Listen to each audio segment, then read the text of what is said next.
Hey everyone, it's the Borderline Man here.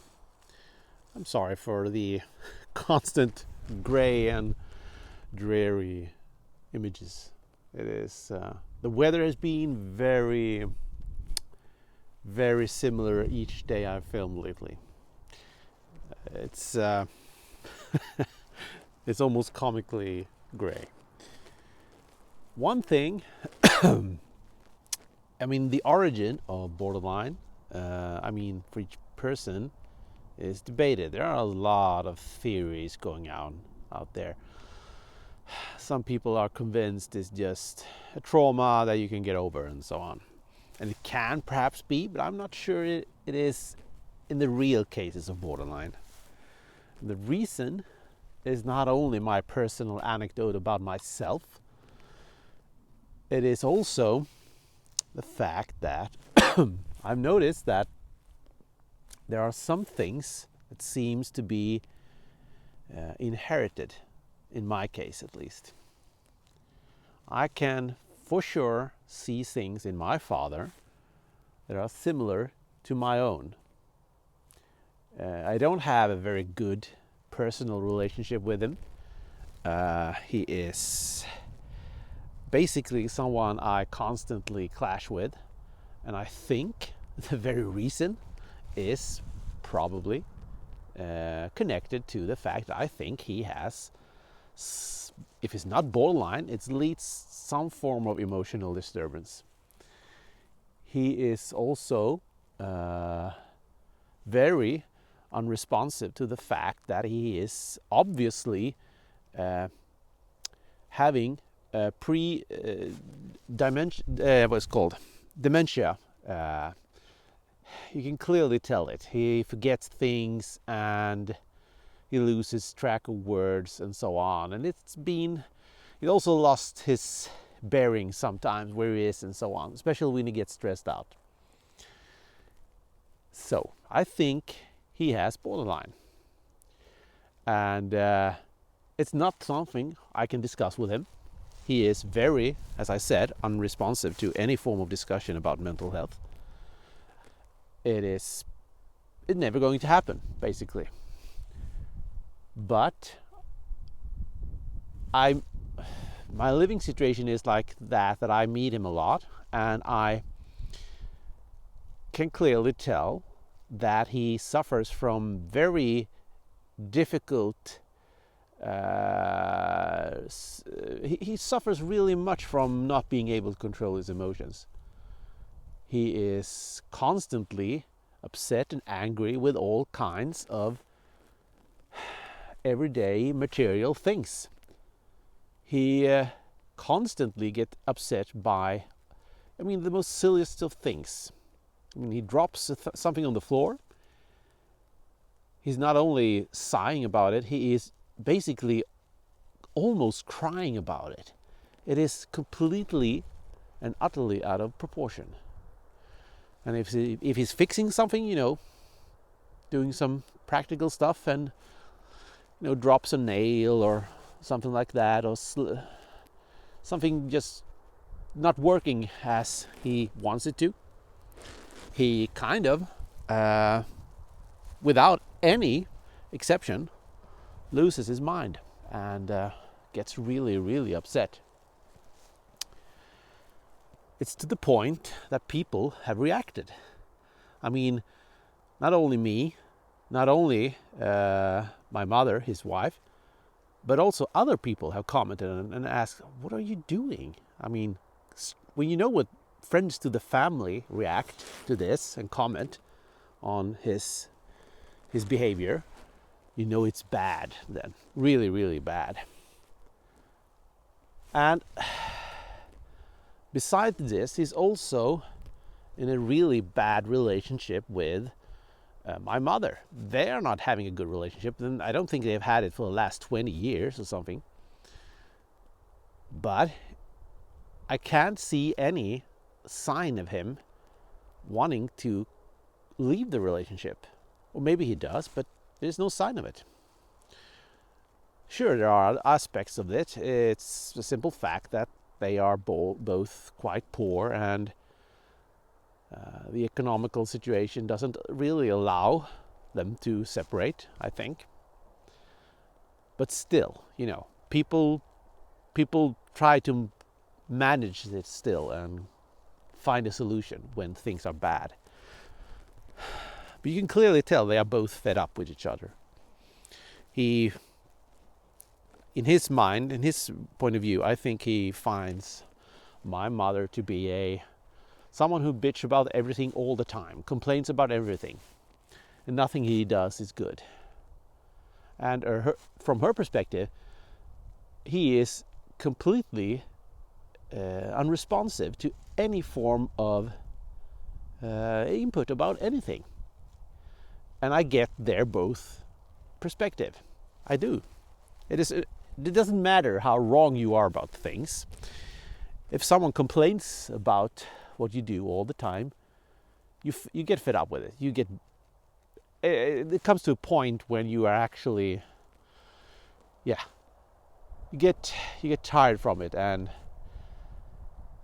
most normal people will sooner or later end such a relationship. They will. I did. My ex and I broke up once, and then we kind of still met and so on. It's a long story, but it wasn't my call. I was the one who ended it because I got completely fed up with how I was treated by her. Very unloving and uncaring and so on. And I'm not putting any blame on that. It was fair, but at the time, it showed me that I had the strength in me to actually end a relationship. I had borderline, real bad borderline at the time, and I didn't. It was before I got my diagnosis and so on. So I had no tools to manage things or handling things, and I still managed to end a relationship. Despite being very needy and being very afraid of becoming alone and so on, I ended a relationship. But my father is unable to. And that tells me he has borderline. All things about his inability to control his emotions says to me that he has borderline. I can't really put any of the other 9 criteria, the 7 remaining, I can't really put a finger on what they are, because they are, I think they are in much more need of observation and self-reflection. So I can't really for sure tell anything about those, but without any doubt, he is very obviously afraid of becoming alone, and he's obviously very much struggling with controlling his emotions. So that's 2 of the maybe strongest criteria for borderline.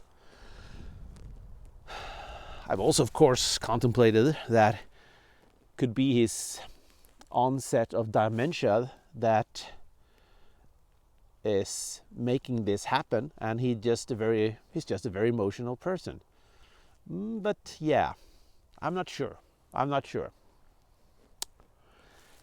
So the point of this video is it's a personal anecdote, and it's not an evidence of anything, but it is impossible for me to not reflect on the very, very sheer possibility that it is my borderline, or the things that makes it so that I am susceptible to borderline is inherited. It's genetical. And I think it is. I think it actually is. I think it's not the same as if you have a susceptibility in your genes for something. It's not the same as you will get it. Anyone who knows basic medicine and biology knows that. It just makes that the odds are stacked against you when it comes to these things. It's the same with cancer and any medical condition. The odds are stacked against you. I think it's the same here. I think the odds were very much stacked against me genetically. And yeah, it gives me some comfort knowing this, and that my borderline is not just a product of some odd trauma or series of trauma during my life, which I can't really find that connection. I've always, since I learned about this diagnosis, been very much skeptical about the claim that it is a traumatic experience of some sort. I don't think it is. I think trauma can trigger borderline in people who are already very susceptible to it, who already has the genetic disposition to get borderline. That's it. I don't think it's in any way the cause of borderline. And yeah, that doesn't mean it's not relevant. Of course it is. It's highly relevant. If I lived a life where nothing happened that triggered anything, I would probably had been able to go through it, maybe, without any problems.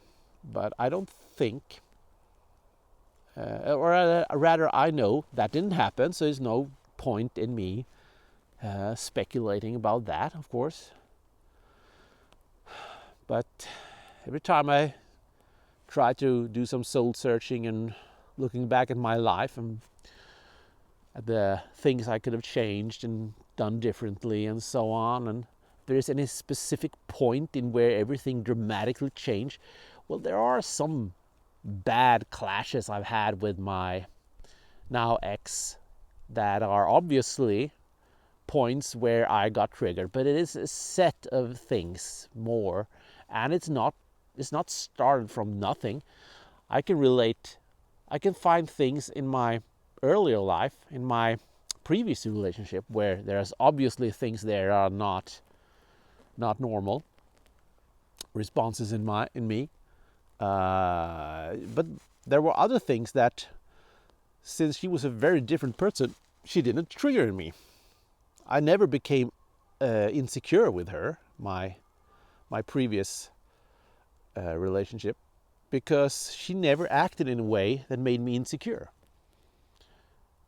And that made it so that I never felt a trigger point for, jealousy and stuff like that with her. But I definitely crashed into depression and all kinds of things during my relationship with her. So there were things, and I had troubles regulating my emotions with the girlfriend before that. We are talking about like 24 years ago. I remember she and I, we were like cats and dogs, and we constantly fought about everything. We didn't have a good relationship because we were very different persons. She was my first real girlfriend, and we moved in together. We lived together for 2 years. I don't regret anything. We have talked since then, and we are friends is stretching it, but everything is good between us. But it was clear that she triggered my angrier sides all the time. And having those angrier sides, I know I've had them since I was a child. I could really literally explode with uncontrollable rage when I was a child. And as I grew older, these things became less and less prevalent. Today it basically never happens. It can take years between times when I get really, really, really angry. And I'd never become dangerous to anyone. I just know when it happens, it's a completely ridiculous form of rage when I get so, I've talked about it before, completely ice cold, and I don't care about anything at that moment. I'm not shouting, I'm not screaming, I'm not throwing things around me. I become very much ice cold, and that rage is something I always reflected on as, wait a minute, this is scary. I'm scaring myself, basically.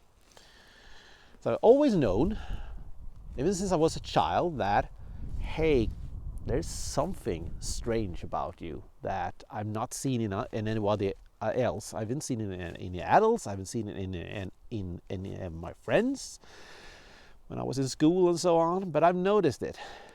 I could snap in a way that they couldn't if I got pushed a bit too far. You know, kids, they clash about everything, and sooner or later people get angry. But I got angry in a way that they didn't. And yeah. So I call bullshit on borderline being a traumatic thing. I think that trauma can maybe make it more obvious and more stronger, or more actually relevant in your life, but I think you are born with borderline, and it's probably something you can find in your ancestry if you look at it. But of course, in older times, these things were just covered up and hidden, and you know how it is. Older people say, well, in my time there was no such thing as a diagnosis of blah blah blah. Yeah, there were a granddad, but you just covered it up and called it something else. That was it, basically. The awareness of medical conditions back then were dismal, basically. So, anyways, it's cold and chilly. It's Boxing Day, as you Americans call it. And I just wanted to vent this since it became obvious during Christmas. You know how it is when you get close and tight with your family. And yeah, it's there. Borderline in obvious, as far as I see it, in my father. But, well, I will never probably know for sure. Anyways, have a good one, and I'll hear and see you in a while again, of course.